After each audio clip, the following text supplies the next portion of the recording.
Karen's obsession with control had taken a new and audacious turn. This time, she demanded access to our guest room, insisting that she had the right to use it whenever she pleased. Her reasoning was as laughable as it was infuriating. According to her, HOA rules somehow gave her authority over private interiors of my property. She arrived one morning, armed with documents, threats, and the smug confidence of someone who believed they were untouchable. What she didn't realize was that this time, her demands would lead to a decisive legal defeat and public humiliation. The confrontation began with Karen standing at the front door, waving papers and shouting her demands. My grandfather, my cousins, and I were prepared. Cameras captured every moment as Karen ranted about her imagined rights. My wife, a federal officer, calmly documented the incident, ensuring every word, gesture, and demand would be admissible as evidence if legal action became necessary. Karen's initial tactic was intimidation. She insisted that our guest room, which had been used solely by invited family and friends, was somehow under her control. She threatened fines, legal action, and even harassment reports to law enforcement. But my family's calm and meticulous preparation quickly neutralized her bluff.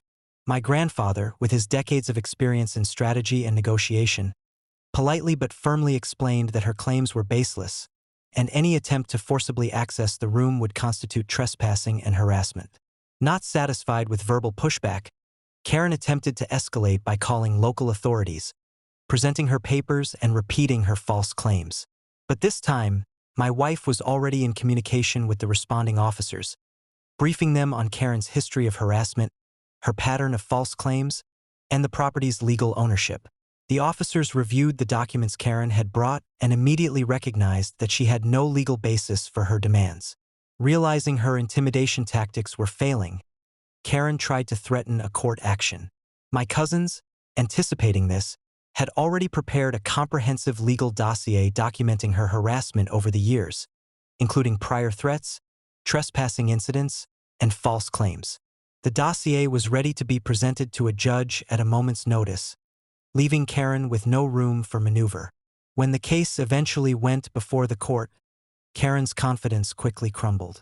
Her claims were systematically dismantled, with evidence proving a consistent pattern of harassment, intimidation, and overreach. The judge ruled decisively in our favor, awarding damages for harassment and legal fees. Karen left the courtroom humiliated, with her demands rejected outright and her credibility further destroyed.